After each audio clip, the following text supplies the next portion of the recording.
अस्सलाम वालेकुम नाज़रीन, मेरा नाम है अंसर अली। आप देख रहे हैं मेरा यूट्यूब चैनल मनाज़िल एहसान। अभी आज मैं बड़े एक हसास मौजू के ऊपर गुफ्तगू करना चाहता हूँ, और ये अंदर से बड़ी मुझे तकलीफ हुई है, इसलिए मैं बोल रहा हूँ कि ईमान का ये तकाजा है कि तकलीफ होती है। जिस बंदे के अंदर ईमान है ना, उसको बड़ी तकलीफ होती है इन बातों से, कि जब इस्लाम के खिलाफ खुल्लम खुला बगावत हो तो फिर तकलीफ तो होती है। मैं एक दिन सफ़र कर रहा था, 8 मुहर्रम का दिन था, तो रस्ते में गुजर रहा था, आगे मेन जीटी रोड की बात कर रहा हूँ मैं, उसके ऊपर सफ़र कर रहा था। तो रास्ते में आगे रोड बंद है। पूछा जी क्या मसला है? कहता है जी मुहर्रम का जुलूस निकला हुआ है, इसलिए ये शाम तक बंद ही रहेगा, बल्कि रात तक बंद रहेगा। आप कोई मुतबादल तैयार कर लें। तो मुतबादल क्या था जी? छोटा सा गली लगा लो, छोटा सा 20 फुट या 15 फुट होगा, इतना चौड़ा था, और उसमें पूरी जीटी रोड की ट्रैफिक घुसी हुई थी कि बंदा पैदल नहीं उधर से गुजर सकता। जो सफ़र है मैंने 2 मिनट में तय करना था, वो 1 घंटे में तय किया। और हर बंदा वहाँ पे गालियाँ निकालता हुआ नजर आया कि जिन लोगों ने रोड बंद किया और जिन लोगों की वजह से बंद हुआ, कितनी तकलीफ में वो लोग मुब्तला हुए।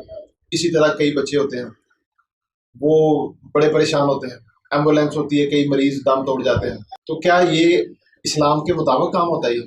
मैं सिर्फ मुहर्रम के जुलूसों की बात नहीं कर रहा, ये मिलाद शरीफ के जुलूस हो गए, ये सहाबा किराम की याद में अगर कोई जुलूस निकालता है, या ये सियासी पार्टियों के जुलूस जलसे हो गए, टीएलपी के हो गए, धरने हो गए, यानी कि जो भी रीजन हो, रोड बंद नहीं होना चाहिए और धरना कहीं पे अलाउ नहीं होना चाहिए।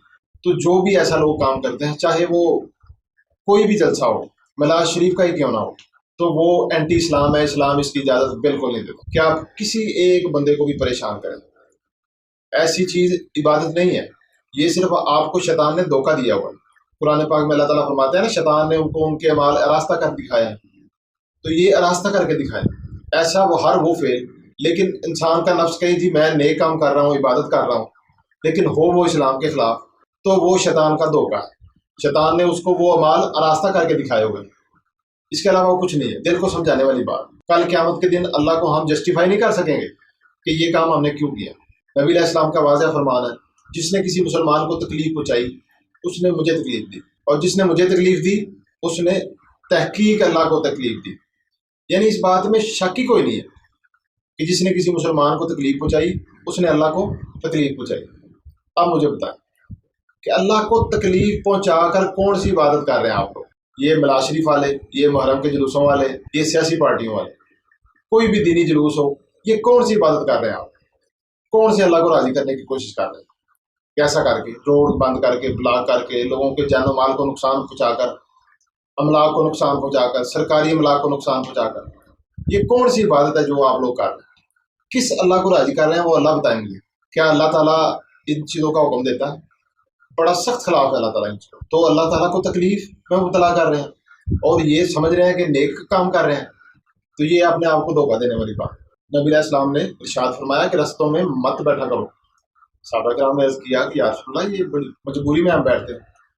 ज़ाहिर है गर्मी जब होती है, बिजली लाइट पंखे नहीं होते, तो आजकल के दौरों में भी आप देख लें कि अक्सर औरतें देखा होगा गलियों के दरवाज़ों के ऊपर बैठ जाती हैं, अपने घर के दरवाज़ों के ऊपर बैठ जाती हैं ताकि बाहर से थोड़ी बहुत हवा लग जाए।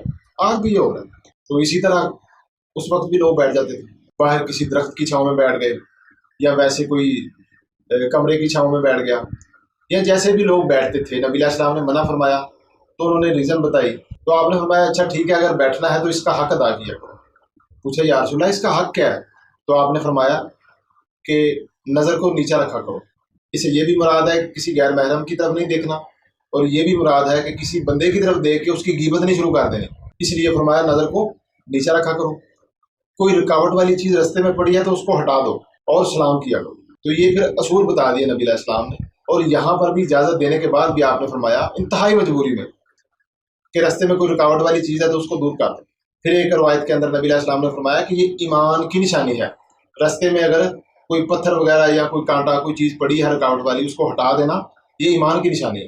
तो फिर नबी अलैहि सलाम ने एक और रवायत है कि आपने फरमाया कि रास्ते से रुकावट वाली चीज़ को हटा देना ये सदका है।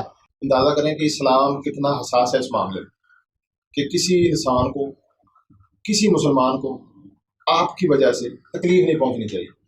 एक बड़ी मशहूर हदीस है कि डेफिनेशन बताई नबी अलैहि सलाम ने कि मुसलमान ही वो है जिसके हाथ और ज़ुबान से दूसरे मुसलमान محفوظ رہیں، یعنی کہ ڈیفینیشن مسلمان کی یہ بتائی کہ یہ بندے سے کسی دوسرے کو تکلیف نہ پہنچے، تو اس لیے اس چیزوں کا بڑا خیال کیا کریں، اپنے ہمسایوں کو تکلیف پہنچانے کے بارے میں اللہ سے ڈرا کریں، کسی بندے کو تکلیف پہنچانے کے بارے میں اللہ سے ڈرا کریں، اور بڑا لوگوں کا خیال کیا کریں۔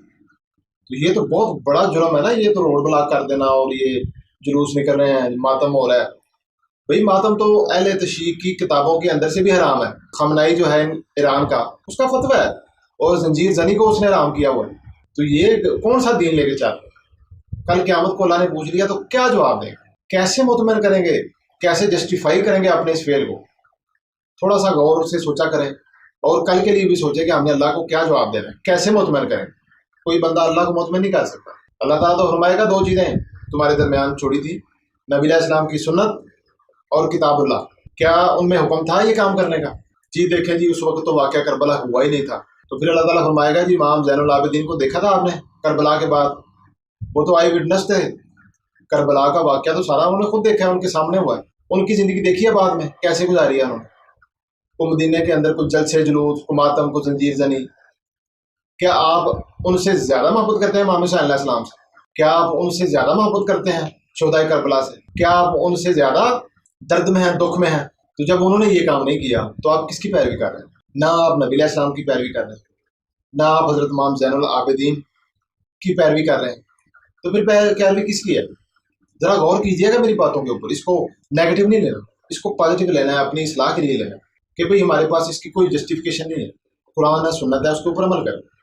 کیا ایک بندہ جو اسلام کی صریح بغاوت کر رہا ہے، اسلام کے احکامات کے خلاف چل رہا ہے، کیا حضرت امام حسین علیہ السلام اس کی سفارش کریں گے قیامت کے دن؟ کیا آپ اس توقع کے اوپر یہ کام کر رہے ہیں؟ بھئی خدا را آنکھیں کھولیں اور ان چیزوں سے باز آ جائیں، دین کو سمجھیں اور اس کے اوپر عمل کریں۔ دین عمل کا نام ہے۔ حضرت امام زین العابدین علیہ السلام نے ہمیں واضح بتا دیا کہ دین یہ ہے، کھانے کھلاؤ، لوگوں کو تقسیم کرو، کوئی مسئلہ نہیں ہے، محفلیں کرو، مجلس کرو، کربلا کی یاد میں آنسو بہاؤ۔ حضرت امام حسین علیہ السلام سے ہم بہت محبت کرنے والے لوگ ہیں، ہمیں ان سے بڑی محبت ہے۔ ہم آپ کو اپنا دل چیر کے دکھائیں پھر آپ کو نظر آئے گا؟ ہماری باتوں پہ یقین نہیں ہے؟ ہمیں بھی بڑا دکھ ہے، سارا کچھ ہے، لیکن آپ اس کا دکھ، اس کا غصہ لوگوں پہ نکال رہے ہیں، بے گناہ لوگوں کو تکلیف میں مبتلا کر کے اپنے دل کو سکون دے رہے ہیں۔ یہ کون سا طریقہ؟ تو اس کو کنٹینڈ انوائرمنٹ کے اندر کریں، امام بارگاہ کے اندر کریں، مسجدوں کے اندر کریں۔ اسی طرح ملاز شریف کے جلوس ہیں تو ان کی یاد میں آپ تقریب منعقد کریں، مسجد کے اندر کر لیں، کسی باہر اسٹیڈیم میں کر لیں، گراؤنڈ میں کر لیں، تو لیکن یہ تو کوئی طریقہ نہیں۔ پوری دنیا میں اٹھا کے دیکھ لیں، کہیں ایسا نہیں چلتا جو پاکستان اور انڈیا میں چلتا ہے۔ تو یہ سراسر اینٹی اسلام۔ اس کا جواب انڈیویجول بھی آپ نے دینا ہے اور جو ارباب اختیار ہیں انہوں نے بھی دینا ہے، یعنی کہ سب اس کا جواب دیں گے۔ جو ذمہ دار ہیں ان چیزوں کے تو وہ سب بھگتیں گے۔ میری ارباب اختیار سے بھی یہی گزارش ہے کہ خدا را آپ علماء کرام کو اکٹھے کریں، ان سے مشورہ کریں اس معاملے میں، اور قانون سازی کریں کہ کیا روڈز کو بند کرنا اسلام اجازت دیتا ہے۔ ان سے پوچھ لیں، مشورہ کر لیں، اور اس کے بعد پھر ایک قانون سازی کر دیں تاکہ کل قیامت کے دن آپ بھی عذاب سے بچ جائیں، اللہ کی ناراضگی سے بچ جائیں۔ اللہ تعالیٰ سے دعا ہے کہ اللہ تعالیٰ مجھے اور آپ سب کو ہدایت عطا فرمائے اور دین پر چلنے کی توفیق دے۔ اپنا بہت خیال رکھیے گا۔ اللہ حافظ۔